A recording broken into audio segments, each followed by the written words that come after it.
Welcome to the Dental and Mental Podcast. We are going to be talking to you about the business and the mindset of dentistry. Welcome back to the Dental and Mental Podcast. I'm Dr. Davina Dietrich. And I'm her husband. So here we are. All right. It's good to see you, baby. Good to see you. Good to You be. look great. Thank you look you. great. This is I thought that I dressed up since the last one. I'm going to give up. I'm going tank tops from now on out. Well, I'm glad you like this dress because last time you told me I looked like Robin Hood. You don't have to say everything on the podcast.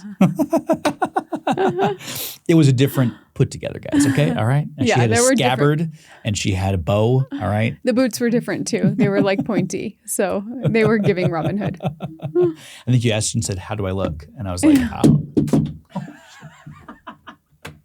That would happen. Keep that in the podcast. Classic HB. Okay, so I said that I had a question for you at the end of the last podcast, stitching into this one. And it really gets to the heart of like, how does a person identify their unique characteristics, interests, and traits that combined create a superpower that only they have? There's no creating necessary. It's amplifying. So people already have a general sense of what they like, right? They get it. It's where your interests, your curiosities, the things that you like to learn about, beauty that you like to see, what you think is beautiful. It's all of these things that you already have, but it's really bringing that forward into your business and not keeping those as little side hobbies, right? So in one of the previous episodes, we mentioned Dr. Ray Ribbage, the love that he has of beauty, of finer things. When he pulls that forward, he has a very unique brand because everything is custom. Like I remember he was making these little Vera Bradley bags, which are really beautiful. And he was putting in a lot of his favorite products that he really liked. And these are not like cheap things because Ray likes things that are different. So his gift packages inside of his office are really customized, right? The fact that he took his whole team to be trained at the Ritz-Carlton, like this is an example of somebody who is really pulling in their personality into their business and amplifying it instead of keeping those things over here, right? I like the finer things and that will stay over here. It's pulling it forward. Yeah. Yeah. Because people don't understand that the things that make them unique are unique to other people. They normalize the things that they like, right? It's like, oh, doesn't everybody know about crypto? Doesn't everybody, have a sense of order? Doesn't everybody understand systems? So it's the thing that is your kind of like je ne sais quoi. Those things are the things that you have to pull forward because it's magic to everybody else and it's normal to you. Right. Right? Yeah.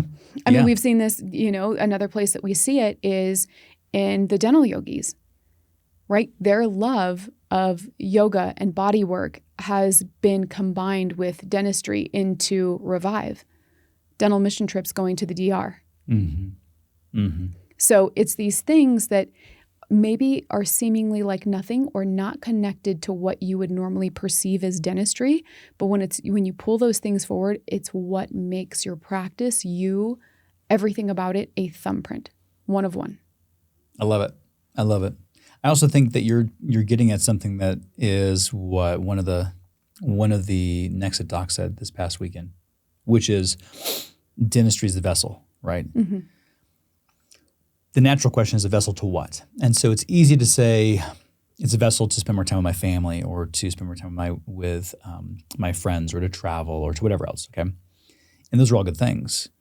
But there's not as much uniqueness to that per se as there is what dentistry affords you to do with your particular interests, hobbies, likes, desires. So for example, when you're talking about Ray, it's like, because he does dentistry at a high level and his practice is profitable and successful, he gets to give more of those goodie bags, and the goodie bags are an expression of what he likes to do. And we have another doc, Dr. Chris Hill, and he's such a great host, right? He's a tremendously, like I told him on one of our coaching calls, I was like, your hospitality and almost like empathically feeling what other people are experiencing, what you want them to experience is his superpower. But that alone is not the superpower. It's that he now has things to attach to that, if that makes any sense, right? So he loves to smoke, not cigarettes, smoke meat. Okay, I was like that. Maybe he likes to smoke too. We don't know. I was like, that's a weird way to out him on the podcast, is to be like, Yeah. so we know this dentist is a smoker. He's a chain smoker. Yeah, No, that's what makes him unique. He smokes meats. Smokes meats. He's got the green egg. I think he has a couple. Like Devin. Like Devin has like 5 of these. Oh, things, right? The Komodo Kamado? Kamado. Yeah. Right. And he has great taste. Chris Hill has great taste in food and wines and experiences. So his superpower of hospitality is that he also has ways of connecting you to those experiences. I just flew out in June, beginning of June, and we played Whistling Straits and Black Wolf Run. Whistling Straits is like, I think, number 3 or number 4 golf courses in the U.S. I think Black Wolf Run is like 24, 28, something like that. So I played 2 of the top 50 courses back to back, 36 holes in the same day. That's because he curated an experience. That's the kind of person that he is. And so you can only imagine that that's the way he is with his patients. He has these little interests that he brings into an experience for somebody. That's why you go to him, right? You go to him because it's him. It's special. You don't go to comfort, right? You go to him because there's something you'll get that you can't get anywhere else. Right. And dentistry is affording him and allowing him and giving him a channel to be more of who he actually is. And I think what we find in dentistry and in businesses at large is that businesses done somebody else's way, the done for you model, it actually is closing off that channel. So now you're contained in this little system or machine, and you can't be you. There's no expression. Right. Which is why you feel so freaking frustrated and burnt out and everything else. It's not you. You don't get to be you. So try being somebody else all day long every day. It's fucking miserable. And then you don't have, you practice that long enough, you even forget who you are. Yeah, you kind of kill it. Yeah, you're tired. Atrophy. You're right. All of that it's that if you don't use it, you lose it. Mm-hmm. You kind of forget who you are. It's like you're only allowed to be yourself on the weekends or at night, but you can't because at night you're tired. So like when are you being yourself? And you show up as a shell for your family and with your friends. We were just talking to another doc and he was saying how he doesn't feel like he's expressing himself all that well in terms of his friendships because he's too serious. It's like you're thinking about life and you're thinking about business and you're thinking about these things you have to do. There's a certain degree of professionalism and I need to be a certain way. And it's all these filters that are added on. And as a result, you feel amputated, So it's an interesting question. Let me take it a step further. What are some ways in which a person can identify some of these things? Because to your point, they may have not used them for a while, so now they've lost them or at least can't find them anymore, right? So you either identify it through passion or through jealousy. Ooh. So I think that you can look at things that you are going through. Some people are going to have a natural spark of like, oh, I like that, or that's cool, or I want to try that, or I want to learn that, or be that, do that, have that, whatever it is. But some people, it comes out as jealousy. And they don't identify it as that is something that I want because maybe they're not allowed to want it. So they judge it and they're jealous of it, but it's still a trigger. Right? So if you're looking at somebody else doing something a certain way and you have judgment, you feel the need to make a shitty comment, you are really like thinking about that thing a lot and like getting activated about like, who do they think they are? Why are they doing this? Those are all signposts that you should look at those for yourself. Is it something that you want to be, do, or have? And can you let yourself have permission of whatever that thing is? Would you add to that list also maybe that looking at places where you feel judgment around that thing or you hold it back because you're worried about what someone would say? There might be a filter you put on yourself about your take on something, right? Maybe it's more of a polarizing thought, but you don't say it because you're worried about the repercussions and what people will say and think about that. Well, I think luxury is that place, right? Like if you play that scenario out another way, and Ray did not pull that forward of his love of like luxury into his business, it's like there could be, and I'm not saying that this is something that he had. I'm saying that this is something that could happen with somebody is that you're like, oh, I feel bad. I don't want them to say, oh, rich dentist doing X, Y, and Z, so that you hide that thing, right? Like You don't want the nicer car. You don't want the bigger house. You don't want people to know about your vacations. You Right. start squashing that. And so then it's like, okay, well, but what would it look like if you brought it forward? I mean, I thought about this when I was first going to get a tattoo. I remember having the conversation with Dev. And, Dev has a certain side to him that's actually is very traditional. And it's funny, he's like very traditional and Mexican. He's 14 or 15 generations Mexican. And there's a certain perception of things. And he and I were talking. It was funny because he's completely changed his mentality around this, and that's one of his strong suits. Is he can learn. There's a lot of people who can't learn. It's pretty wild. Mm-hmm. They actually can't. Like you might learn, you might study something, but you don't learn. That's different. But we were talking, and I'd just come on board, and he's like, "What are you doing?" I was like, "I'm gonna get a tattoo," and he's like, "Where?" And I was like, "Odd question, but it's gonna be like right here." And he's like, "Can you do it on your shoulder?" And I was like, "What do you mean?" He's like go up higher maybe, so like patients don't see it. He's like, "We got an older patient population, like they're not going to like that." And I had a thought at that point in time. I'm like, "Is he right? Like, is this going to be a problem?" And then I told him, I think a couple weeks later, after I had thought about it, I was like, "So it is going to be on the shoulder. It's actually going to be all of it, the whole arm, actually, inside, outside, all the." And he's like, "Oh God, Galen, why would you do? Oh God, please don't do this. Please don't do it." Because he was concerned for me. He has a real concern for other people. He's like, people aren't going to want to do dentistry with you. It's been the exact opposite. Exact opposite. I have so many patients who say they actually make 2 and 2. They put 2 and 2 together in an interesting way. They're like, "It's so detailed, it's so artistic, you must love art." And it's an easy conversation into why I do what I do and why I spend so much time in a chair and why I've spent so much money on it. It's like I haven't done an FMR. I don't need an FMR, but I've done one. I've done full sleeve, and that, or halfway, that translates, and they're so curious about it, and they're very open about it. So that's something, as an example, you might repress, and you feel like someone's going to say something about that. They're going to judge me for it. But it's actually a subtle superpower, right? Like it's just a little something about it that once it's added up, it's all these micro identities that form you, and that you is tremendously powerful. Well, when you're talking about Devin, because he is a person who likes to learn, he is full of ideas. Like the way I think about Devin is that he has a mental garden that is just constantly reaping produce. And he's really, really intelligent. I don't know how he remembers what he remembers, but he remembers everything. He's like you. You guys remember everything. It's weird.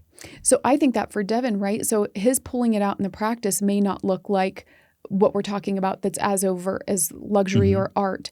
But because he consumes so much, the way he's outputting it comes through the business. It could be like ideas that he read from reading about a startup trash company. And he's like, "Hey, did you hear this trash company is doing X, Y, and Z? What if we adopted that idea and we marketed something in this way?"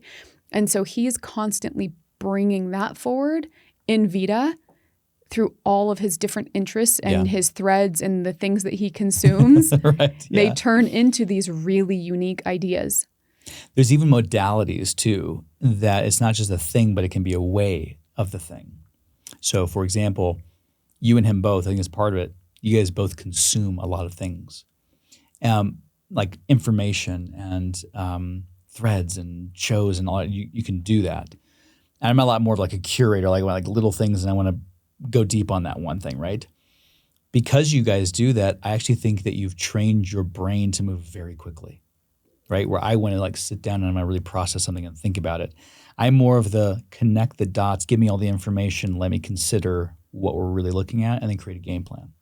You guys can assimilate all this information and make very quick connections so fast. And one of the ways that you'll see that with him is that he has such an ability, he has this network of people. And he can just, it's like a Rolodex. It's literally a mental Rolodex. He's like, "I got a guy for you for this. He I can knows do that." a guy For everything. For everything. And one of our staff members had like an issue with, I can't remember what it was, something with a car or whatever. It was a very specific make and model. And he's like, "Oh, Jim, he does this, that, and the other. Let me give him a call right now." And he's on it and you got it fixed. That's the kind of speed I'm talking about. So there's that as well. It's not just a thing or fashion. it's a way in which you've trained yourself unconsciously. You don't even know that you've done it. But that's through your passions. It's what you do on repeat all day long. Right. The other thing too is when those things are suppressed, people can't find you. It's very hard to identify that you're my person when anything that would signal that we have something in common is hidden. Mm-hmm. Right? So I know another dentist that I've coached, she is huge on traveling. She has her own travel blog. And I said, let's pull that out in the practice. Let's start putting more photos of your travels, all these beautiful places that you've been to. Mm-hmm. Let's hang those photos up. And now it's an instant connection. Oh my gosh, Dr. So-and-so, you've been here. I didn't know that. What was your time like in Cape Town? Where else have you traveled? Mm-hmm. Then it leads to like, well, I actually have this travel blog, and it just opens up this whole new connection that you can bypass superficial layers because somebody already understands, oh, you're my people. If you enjoyed this episode of the Dental and Mental Podcast and this topic resonated with you, we go so much deeper inside the Thrive Lab. So if you too want to be copied but not replicated, come join us in the lab. And just for you, because you listen to the podcast, if you want a full $1,200 off of the year-long subscription, just use coupon code podcast. See you then. I'm going to bring Dylan into this because he very much, I think, showcases how someone does this. That's right, bro. I got you. But you do a lot of stuff within human design. You're very good at it and very good at reading it and also translating it into practical speak for real people, in particular owners that are dentists. Yeah, we do it inside of Nexit as well. We do the human design component. And you just did it this past weekend for one of our doctors. And so, I mean, to paint the picture, it's a really cool setting. We go into this like really beautiful, like almost kind of quaint resort / inn, right? And everything's self-contained. So no one has to go anywhere. All the food is incredible. And we're sitting in our suite, which is really like this, almost like a farmhouse. It's just beautiful and cozy, and everyone's just relaxed and being who they need to be. And you started pouring into this doctor about his human design. And you're like, that makes sense. This is the way that you're designed. And you went through all this stuff and you just see his face over there, just relaxed with his coffee in his hand, just like absorbing almost like a computational truth about who he is. And like you've done a magic trick. And I've seen you do this for person after person after person, and it's wild. But the cool thing that you do that I think is so fascinating is you really help a person understand that they're designed this way so they don't have to be that way. Mm-hmm. And so it gives them a real freedom to embrace. It's like, kind of like a diagnosis, but a very accurate one that with a lot of freedom. And a person sees themselves in a different light and they're like, I was made to do it this way.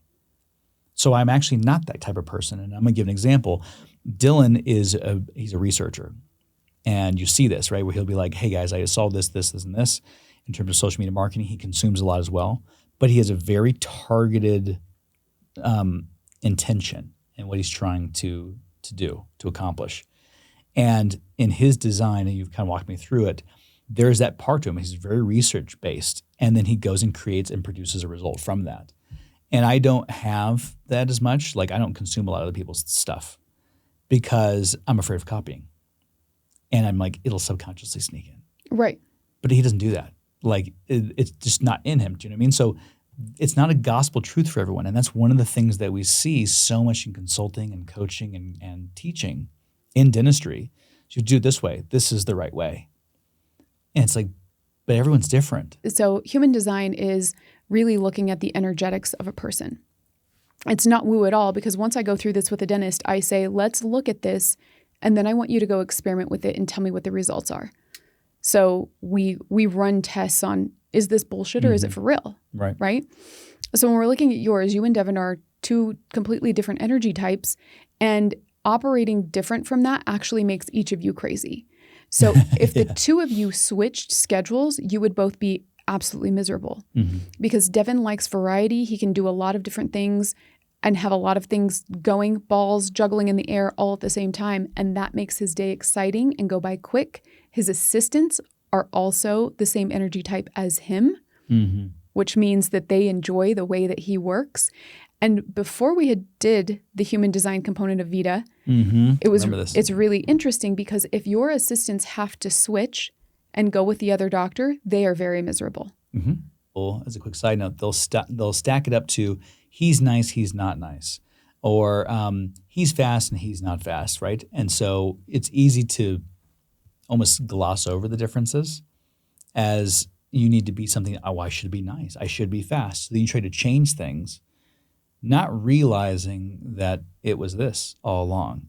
And like you were going to say, our assistants gravitated towards the person that they are like without ever you saying this. Right. Right? Yep. And so, like, exactly. Yep. So when we got to look at the breakdown, it was like, oh, everybody has self-organized. Mm-hmm. Because your schedule, you like space, you like time. You very much like that experience part of it. Right. And so if we throw you into a schedule where there's a lot of things happening at the same time, it fries you. And vice versa, if Devin goes into your schedule and there's all this time and space, he starts getting really anxious. Like, what are we doing here? Right. Yeah. What? Yeah. And then you guys both become badly behaved because it's just not a correct way for you to operate energetically. It's fascinating because his brain works so quickly that when he's in those scenarios, he can see 3 patients back to back, across columns. And I almost feel like it's the solving of those problems so quickly is what he likes. Because if he doesn't have that and he has space and time, he'll find problems that maybe or maybe don't exist, right? Find or create them. Because that's what he needs. He needs that energy source, And for me, it's quite the opposite. Like, I like a good $20,000 a day without much more than 3 or 4 patients. So that's great. So we've even used this to structure doc scheduling or vacation.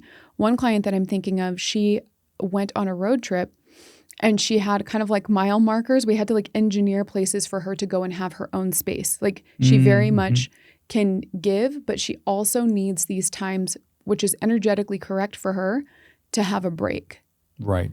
So if she's going on a road trip, it may look like, hey guys, I'm going to drop you off at lunch, but then I'm going to go over here and like, I'm going to sit across somewhere different and have a cocktail alone. Mm-hmm. And then she could get back in the car for the road trip and be perfectly fine. But it's like, we have to understand that so we can engineer those things. And then you don't have to feel bad about them. You get to show up in a way that makes you really happy and other people as well. And I think this is the problem with a cookie cutter ideas, right? Is that somebody who understands how they work now makes that gospel for how everybody else needs to work as well because they found success with it. That's exactly right. So from a cultural perspective, we got, like, I don't know if it's as big of a thing now, but I think in the Gary Vee days, the hustle culture was really... Hustle and grind. Right. Like that was, everybody needed to do it. And so if a person wanted to be successful, they would hear the messaging that's going on from culture and say, I am never going to be successful unless I operate that way. Mm-hmm. And then you had a bunch of people that it just wasn't correct for them. They moved out of their zone of genius. They burned out their adrenals, didn't get success. And then it's like, what? I traded all of this and ended up with nothing? Right. And so it's very important that you honor what is unique about yourself and how you're building your practice, how you want to operate your schedule, all of those things. Because if somebody has found success a certain way and they try and put that on you, it might not be correct for you. One of the things that you had talked about on a previous podcast was this idea of like choosing your difficulty. Like there's going to be a challenge no matter what you decide to do, right? If I look back at how I designed my schedule and the times where it's not working well, it's interesting that I'll have spaces sometimes in my schedule. And those spaces are really easy for dentists to feel like they've got to fill, got to put someone in there. And what I've learned over the last however many years, especially from you, is don't fill it with people, fill it with faith, fill it with patience, a different kind of patience. Maybe that's this, right? Don't fill it with patience, fill it with patience with a C, right? And there's something that's very active. You had said that to the docs this weekend. It's like patience is an action. Yeah, it is. But I don't think we give much credence to how difficult that can be. Patience means that you have to hold faith over an extended period of time. Mm-hmm. And holding faith is very hard. You can drop it in a second, right? Right. So back to the last podcast, it requires a lot of faith for me to hold when you're sitting across from an adult who is like, don't worry, you're never going to be anything. I don't even know why you're wasting your time. Mm-hmm. You have to hold that frequency for an extended period of time because you can't see it yet. Right. Right. And that's what patience is. I can't see it yet, but I've got to hold it. Mm-hmm. It's maybe one of the harder things that you'll do. And a lot of what we're talking about is finding out, really being honest with yourself about who you are. Like you said, look at purpose, look at jealousy, look at judgment, look at these things that you're holding back to kind of get a picture.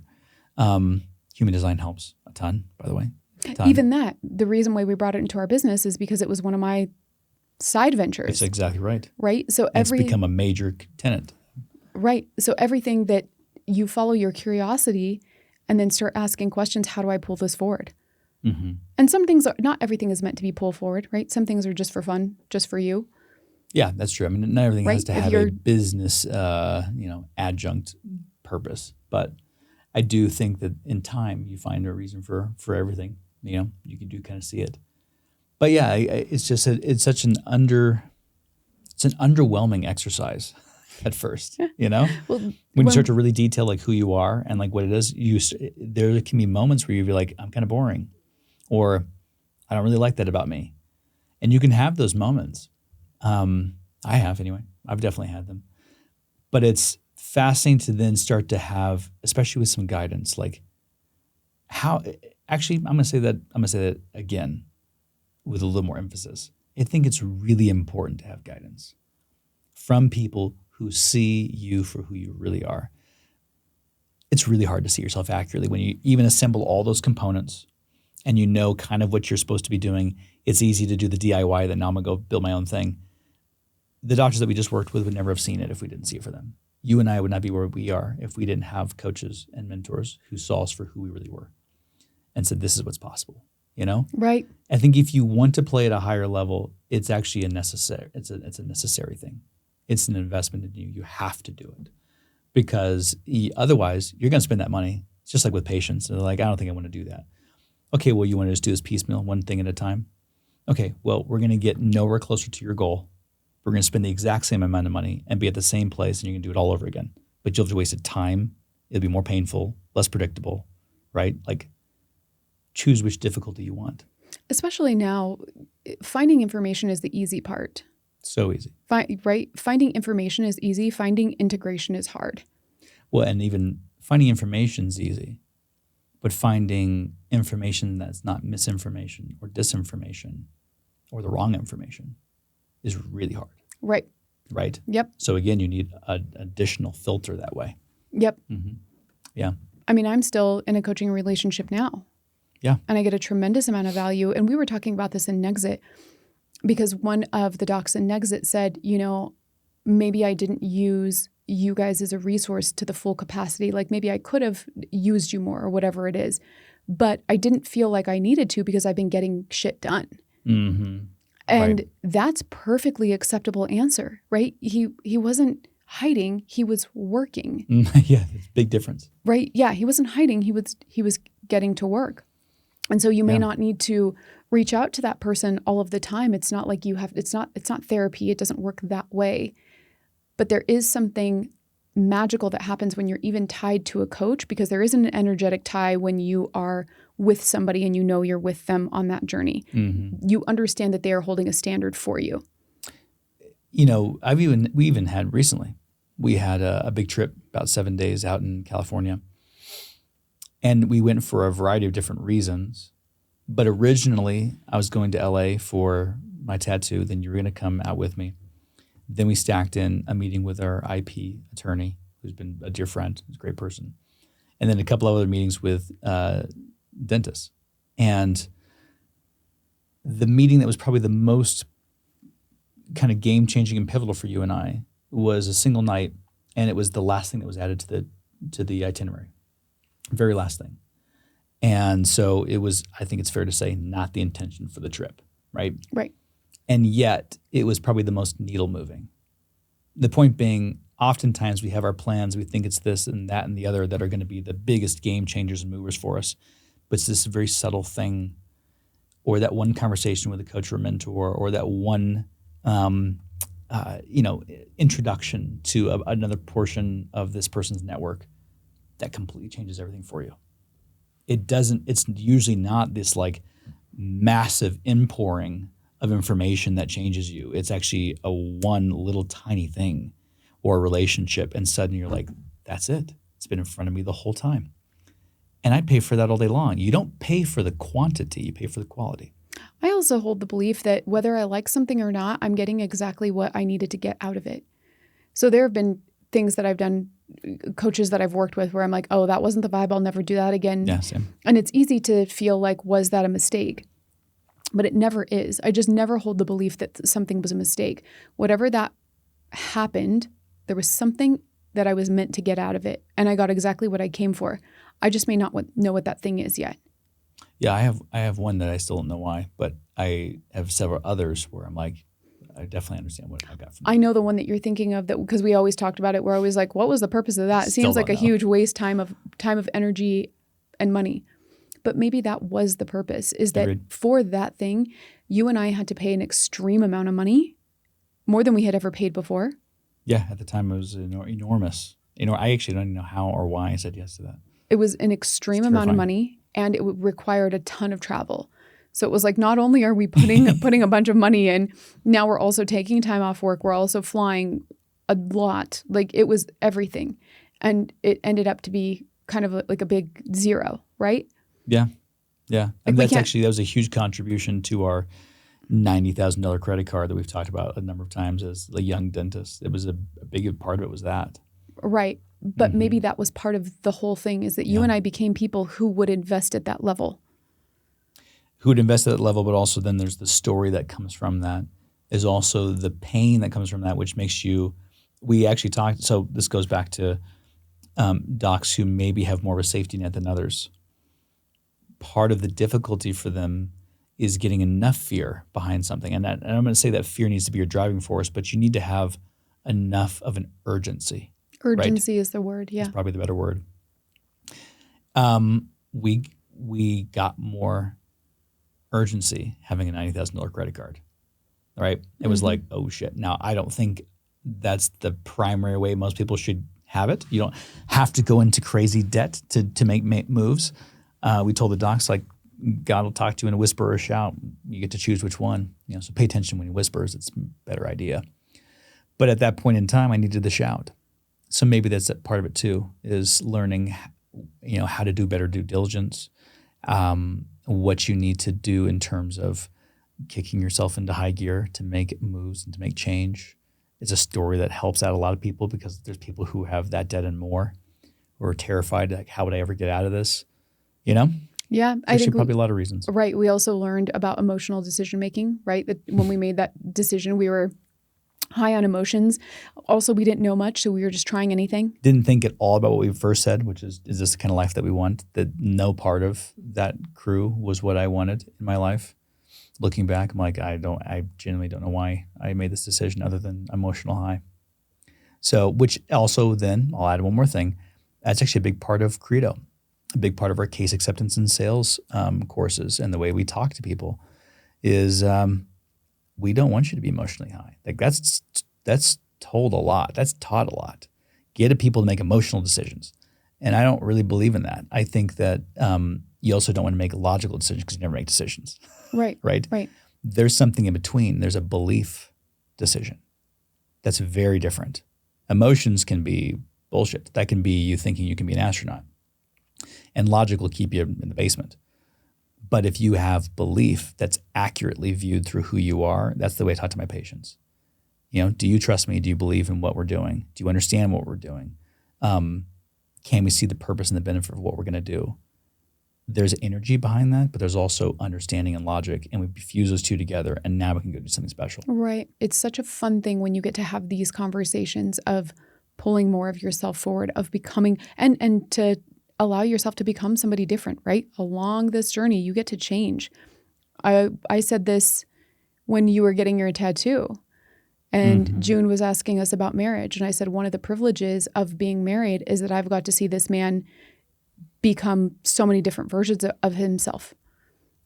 That's a really cool thing to be able to witness. Like, I don't look at you and say, oh, you're the exact same person that I married. You're a completely different person. Yeah, I feel the same way. You're a completely different person than the person I married. And I expect that you will continue to change. You will continue to evolve. Yeah, we value that in one another. We value that in our employees. And Dylan, we always want to see that in him too, right? That growth and consistent change. You're not hiring somebody to stay the same forever. You're right. not marrying someone to stay the same. That sounds terrible. I love that. Remember when Dylan went through his like big road biking phase? I don't even, do you still cycle? No, but remember he was like crushing, like just cycling That's what I told you. He's time. like, research all in. Let's go on this thing. Like he will be a master of that thing. Right. Yeah. So like cycling, and then he was like almost a pro golfer. Like he still golfs, but remember he was like really like, are you still like in golf the way you were in it? He's doing a tournament next weekend. Oh, damn. See? Yeah. That one's stuck. That one's stuck in the sense of like, I think he's going to make it happen. But the other thing about this we might lose him to golf and Scheffler. The other thing about this too is that when you think about your marriage, your life, your friendships, those are fun people to include in your life, right? When I get to see Dylan, I'm like, hey, now what's new? It's like, right? It's not like, ho, Heidi ho, hum, right? It's like something is new. I've got a new story. I've done some new shit. I've learned some new things. These enrich all of your relationships. 100%. So much fun things to look at and to look forward to. I mean, truly. And if you're a dentist and you're listening to this, to kind of wrap up with this, I genuinely think that if you're a practice owner and you got a practice that is either semi-profitable or profitable, and you're in that phase that's kind of strange where like people probably look at you and say like things are going really, really well, you know, or maybe you just don't have that deep of a network or whatever it is, but you know on an internal level, man, I'm meant for more than this. I really have something inside me. I have capabilities. I just don't know how to get there. I feel kind of stuck. I feel sort of in this limbo, you know. Then exit your program. It's a phenomenal process. That's what it's designed for. It's designed for people who know they're not cookie cutter. Yep, it's amazing. I think it's probably one of my favorite things that we've ever built. Yeah, because it's the most intimate, it's the most personal, it's the most custom. Yep, without going into full-blown coaching. Yep, 100%. Yeah, it doesn't come with that same price point. So, yeah, anyway, exciting stuff. We'll see you guys in the next podcast. Bye, guys. Thank you for listening and or watching the Dental and Mental podcast. If you enjoyed this episode or any others for that matter, feel free to tap that subscribe button on YouTube, Apple, Amazon, as well as Spotify. While you're there, why not leave us a review, up to 5 stars. And if you're on YouTube, go ahead and leave us a comment. Let us know what topic you want us to discuss next. If you like what you heard today and you want to be involved in the Thrive world from coaching to courses or just to connect with us, go to thethrivedentist.com.